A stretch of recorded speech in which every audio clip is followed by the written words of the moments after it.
چونکہ رجب کا مہینہ شروع ہو چکا ہے اور رجب کی ایک مشہور دعا ہے، اس کو متعلق ایک حدیث شریف ہے، پہلے وہ میں پڑھ دیتا ہوں۔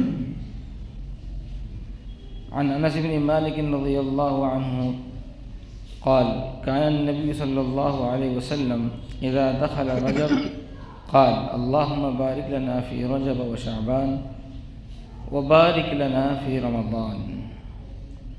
حضرت انس ابن مالک رضی اللہ عنہ سے مروی ہے کہ جب رجب شروع ہوتا، ماہ رجب شروع ہوتا تو رسول اللہ صلی اللہ علیہ وسلم یہ دعا کرتے تھے، اللہم بارک لنا فی رجب و شعبان وبارک لنا فی رمضان۔ اے اللہ ہمارے لیے رجب اور شعبان میں برکت عطا فرما اور ہمارے لیے رمضان المبارک میں برکت عطا فرما۔ بعض روایات میں ہے کہ جب اللہ تعالیٰ کہ رجب اللہ تعالیٰ کا مہینہ ہے اور شعبان میرا نبی اکرم صلی اللہ علیہ وسلم یہاں کا مہینہ ہے اور رمضان میری امت کا مہینہ ہے، اس لیے ماہ رجب میں زیادہ سے زیادہ توبہ و استغفار اور شعبان میں درود شریف کا اہتمام اور رمضان شریف میں روزوں اور قرآن کریم کی تلاوت اور دیگر عبادتوں میں اپنے آپ کو مشغول رکھنا چاہیے۔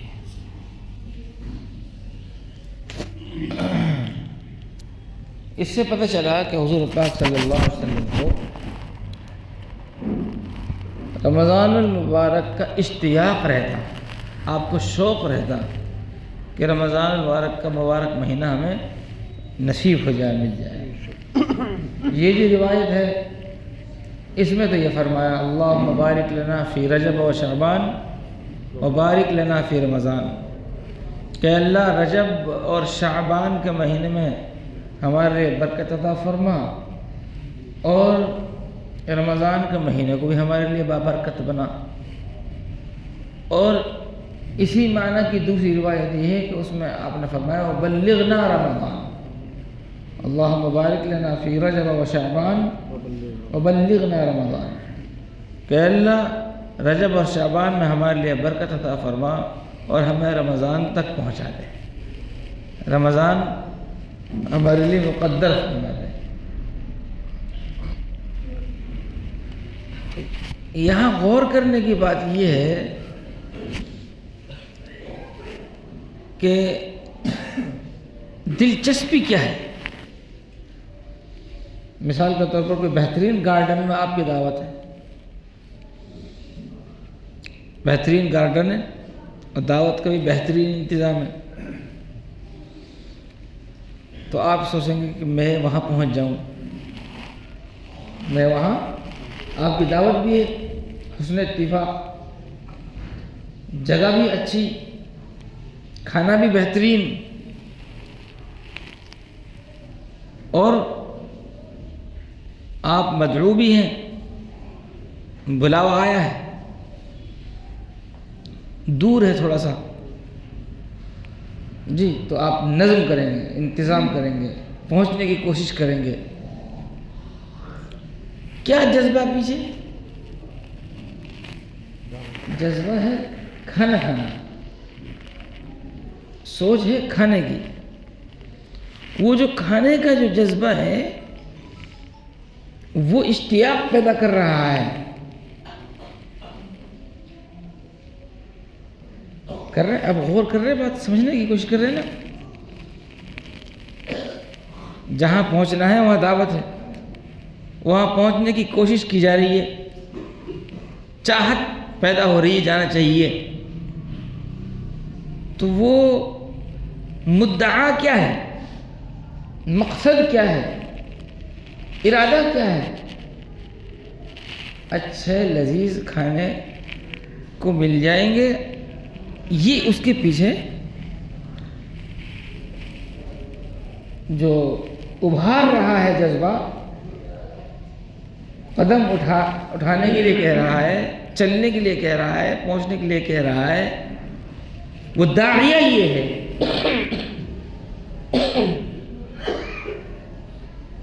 معلوم ہوا کہ وہ جگہ اصل مقصد نہیں ہے، وہ جگہ اصل مقصد نہیں ہے، بلکہ وہ کام مقصد ہے اصل جو وہاں ہو رہا ہے۔ بھئی کیا ہو رہا ہے؟ اکرام ہو رہا ہے، استقبال ہو رہا ہے، بہترین لذت والے کھانوں کو مل رہے ہیں۔ تو اس اکرام اور استقبال اور اطعام، کھانا کھلانے کے جو موقع فراہم ہو رہا ہے، یہ داعیہ اندر سے ابھار رہا ہے کہ وہاں پہنچ جاؤں۔ اللہ کے نبی علیہ السلام رمضان المبارک کے لیے کہہ رہے ہیں کہ رمضان تک پہنچ جاؤں۔ کیا چیز ہے جی؟ مقصد یہ ہے کہ رمضان المبارک میں وہ جو کام ہے، روزوں کا کام، تلاوت کا کام، نیکیوں کرنے کا موسم، اس طرف اللہ کے نبی صلی اللہ علیہ وسلم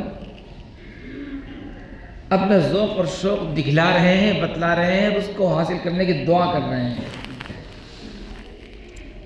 جیسے یہ بندہ اندر سے یہ چاہ رہا ہے کہ اللہ میں بھی فلاں گارڈن میں چلے جاؤں، میں بھی فلاں گارڈن میں چلے جاؤں۔ کیوں جی؟ وہاں کوئی لال لگ رہے ہیں؟ نہیں، وہاں اکرام ہے، استقبال ہے، احترام ہے، صلہ رحمی ہے اور کھانے پینے کا بہترین نظم ہے۔ وہاں جاؤں گا تو لذت والے کھانے کو بھی ملیں گے، رشتے والے ملنے کو ملیں گے، تعلقات نبھانے کا موقع ملے گا، صلہ رحمی ہوگی، کھانے کو ملے گا۔ اس لیے میں جا رہا ہوں وہاں پہ۔ اور کوئی اس سے یہ کہہ دے کہ یہ سب چیزیں وہاں نہیں ہیں، یہ سب چیزیں وہاں نہیں ہیں بلکہ فلاں جگہ ہے، تو اب بھی جائے گا وہاں؟ اب نہیں جائے گا۔ کیوں؟ معلوم ہوا اس جگہ کا پہنچنے کا جذبہ نہیں ہے، بلکہ اس جگہ پر جو کام رکھے ہیں نا ان کا جذبہ ہے۔ اس جگہ پر جو کچھ ہو رہا ہے ان کو حاصل کرنا، ان سے فائدہ اٹھانا، وہ مقصد ہے۔ ایسے ہی اللہ کے نبی صلی اللہ علیہ وسلم دعا فرما رہے ہیں، اللہم بلغنا رمضان، اے اللہ ہمیں رمضان تک پہنچا دے۔ تو مطلب یہ ہے کہ وہ دن اور رات، وہ شب و روز، وہ صبح و شام، وہ مقصد نہیں ہے، بلکہ جو رمضان المبارک میں جو کام رکھے ہیں، وہ روزہ، وہ تلاوت، وہ نمازوں کی فضیلت، وہ ثواب کا بڑھ جانا، یہ اس کا اشتیاق ہے، یہ اس کا اشتیاق ہے۔ اسی لیے آپ جب روایات کو کھنگالیں گے اور حضور پاک صلی اللہ علیہ وسلم کی سیرت مبارکہ کو دیکھیں گے تو آپ کو یہ چیز ملے گی کہ حضور پاک صلی اللہ علیہ وسلم رمضان سے پہلے ان چیزوں کو بڑھا دیا کرتے تھے۔ رمضان میں تو روزے فرض ہے ہی، لیکن آپ رمضان سے پہلے اتنے روزہ رکھتے، اتنا روزہ رکھتے کہ صحابہ یہ کہتے ہیں کہ ہم نے رمضان کے بعد شعبان سے زیادہ کسی مہینے میں حضور کو روزہ رکھتا ہوا نہیں دیکھا، سب سے زیادہ۔ بلکہ ایسا ہوا ہے بعض مرتبہ کہ پورے شعبان کا مہینہ روزہ رکھا ہے۔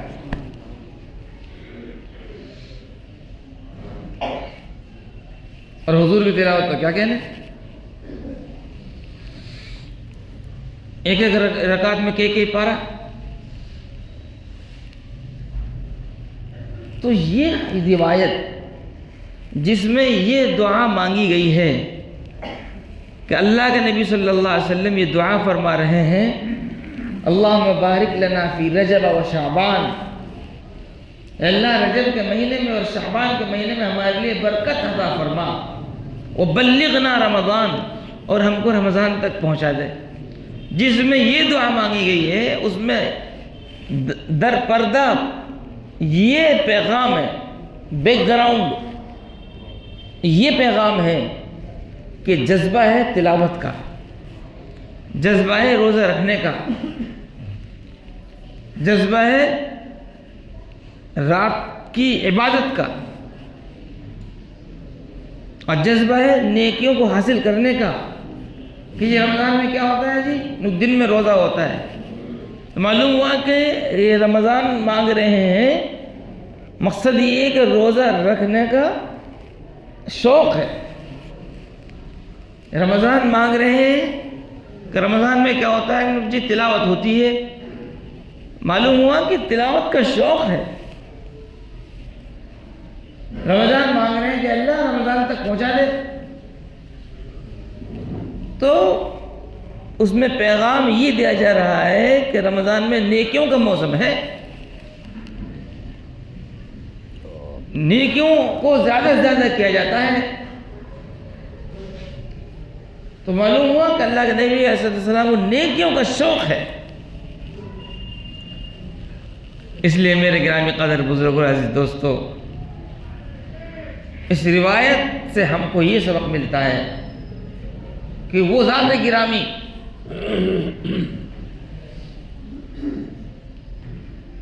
جو خود امام الانبیاء ہیں، جن سے بڑا اللہ نے کسی کو نہیں بنایا، ان کو شوق ہے روزوں کا، ان کو شوق ہے عبادت کا، ان کو شوق ہے تلاوت کا، اور ان کو شوق ہے نیکیوں کا. اور ہم سے 2 مہینے پہلے جو یہ کہا جا رہا ہے، اور اللہ کے نبی علیہ السلام نے جو یہ دعا مانگی ہے، اس دعا میں ہم کو یہ پیغام دے دیا کہ رمضان کا شوق اور ذوق اپنے اندر پیدا کرو. رمضان کا ذوق و شوق اپنے اندر پیدا کرو. اور رمضان کا ذوق و شوق کا مطلب یہ ہے کہ روزوں کا ذوق ہو، تلاوت کا ذوق ہو، عبادت کا ذوق ہو، نیکیوں کو بجا لانے کا ذوق ہو. یہ بتلایا جا رہا ہے. کیا شوق ہوگا اللہ کے صلی اللہ علیہ وسلم کا، اور کیا ذوق ہوگا اللہ کے صلی اللہ علیہ وسلم کا کہ آپ 2 مہینے پہلے اس کی دعا کر رہے ہیں. علماء نے لکھا ہے کہ آدمی لمبی عمر کی تمنا مت کرے. یہ کوئی اچھی بات نہیں ہے کہ آدمی زیادہ لمبی زندگی جینے کی فکر میں ہو. ہماری بڑی بوڑھی بولتی رہتی ہے نا جی کہ پوتا پوتیوں کا نکاح اور دیکھ لوں، نواسہ نواسیوں کی شادی اور دیکھ لوں. ان نواسہ نواسیوں کی شادیوں تک کی زندہ رہنے کی، جیتے رہنے کی دعا کر رہی ہیں. یہ تو مناسب نہیں ہے. لیکن اگر نیکی کی وجہ سے لمبی عمر کے آدمی دعا کرے تو یہ اچھی بات ہے کہ اللہ جب تک میں حج نہ کروں جب تک مجھے صحت سلامتی سے رکھ لے، مجھے حج کرنا ہے. یہ اچھی بات ہے. جی میں رمضان کا روزہ رکھنا چاہتا ہوں کہ اس میں ایک ہی نماز کا ثواب 70 نمازوں کے برابر ہو جاتا ہے، فرض کا. جی اور نفل فرض کے برابر گنے جاتے ہیں. اور ایک ہی رات کی عبادت 1000 مہینوں سے افضل ہے. میرے پاس نیکیاں بہت کم ہیں، میں نیکیوں کو حاصل کر لوں. اور اس کی بہترین موقع سیزن رمضان ہے، اللہ ایک رمضان اور مل جائے. تو اچھائیوں کی وجہ سے لمبی عمر مانگ رہا ہے، یہ اچھی بات ہے. تو اللہ کے نبی صلی اللہ علیہ وسلم نے رمضان کو مانگا، اے اللہ رمضان تک پہنچا دے. ظاہر سی بات آدمی کی عمر وہاں تک ہوگی، لمبی ہوگی جبھی تو پہنچے گا. تو آپ نے لمبی عمر کی جو دعا کی رمضان تک کی، وہ دین کی وجہ سے، نیکیوں کی وجہ سے، عبادت کی وجہ سے کی. تو ہم بھی اپنا تھوڑا سا نظریہ بدلیں. ہماری سوچ بس خالی یہی ہے کہ میں پوتا پوتیوں کی شادی دیکھ لوں، میں نواسہ نواسیوں کی شادی دیکھ لوں. اس لیے نہیں، یہ دعا کرے کہ اللہ مجھے رمضان پھر نصیب فرما دے. میرے زندگی میں تو بار بار رمضان دے دے. بات اب بھی وہی ہے, کہنے کا طریقہ ہی تو بدلا ہے. آدمی نیکیوں کو, ایک صاحب آئے میرے پاس ابھی ماشاءاللہ بہت دیندار, سب کچھ سمجھدار, کافی دور سے, کہیں کے لیے آئے, مجھے بچے کو چھٹی دے دو, دعوت ہے. میں یہ نیت تھی, ہاں لے جا, لیکن ایک نصیحت سن جا. تو وہاں سے یہ نیت کر آتا کہ میرا بچہ مدرسے میں پڑھ رہا ہے, میں جا کر یہ پوچھوں گا میرا بچہ کیسے پڑھ رہا ہے. نیت تیری یہ ہونی چاہیے کہ اس کی تعلیم کا جائزہ لوں گا, کتنا پڑھ رہا ہے, کیسا پڑھ رہا ہے. اس نیت سے آتا تو اولاد کو دین سکھانے کی جو فضیلت اور ثواب اور اجر ہے وہ ملتا. ایک بزرگ نے پوچھا تھا نا کسی سے کہ اتنا بڑا روشن دان کیوں بنایا گھر میں, تو کیا کہہ رہے گھر والے کہ آب و ہوا کے لیے, روشنی کے لیے. تو کہا اللہ کے بندو یہ نیت کرتے کہ ادھر سے اذان کی آواز آ جائے گی. اگر تم یہ نیت کرتے کہ اس میں سے اذان کی آواز آئے گی تو اس کا ثواب ملتا اور آب و ہوا اور روشنی فری میں. ہمارے والد صاحب رحمۃ اللہ علیہ فرما کرتے تھے کہ بھائی جو چیز ضمناً مل جائے اس کا ذکر تذکرہ ہی کیا. تو اس لیے میرے گرامی قدر بزرگوں عزیز دوستو, جو آیت پاک میں نے پڑھی اس پر تو میں کچھ عرض نہیں کر سکا, لیکن یہ جو ایک روایت جو میں نے پڑھی ہے اس میں حضور پاک صلی اللہ علیہ وسلم کا یہ ذوق اور شوق, دراصل اللہ کے نبی ہم کو سکھانا چاہتے ہیں, بتلانا چاہتے ہیں, اپنی امت تک یہ پیغام پہنچانا چاہتے ہیں کہ رمضان اتنی بڑی چیز ہے اور عبادت کا ذوق اور شوق اس قدر ہونا چاہیے کہ 2 مہینہ پہلے دعا کر رہے ہیں کہ اللہ میں روزہ رکھوں گا, مجھے رمضان تک پہنچا دے. اللہ میں تراویح پڑھوں گا, مجھے رمضان تک پہنچا دے. اللہ میں تلاوت کروں گا, مجھے رمضان تک پہنچا دے. اللہ میں اعتکاف کروں گا, مجھے رمضان تک پہنچا دے. تو اس روایت کے اندر یہ پیغام کو دیا جا رہا ہے, ذوق اور شوق ہونا چاہیے نیکیوں کا. کس چیز کا ذوق ہونا چاہیے؟ عجیب عجیب ذوق ہے صاحب. فلاں صاحب چائے کے بڑے شوقین ہیں ماشاءاللہ, وہ فلاں صاحب جناب میٹھے کے بہت شوقین ہیں, وہ فلاں گھومنے کے بہت شوقین ہیں, وہ فلاں اوڑھنا پہننے کے بہت شوقین ہیں.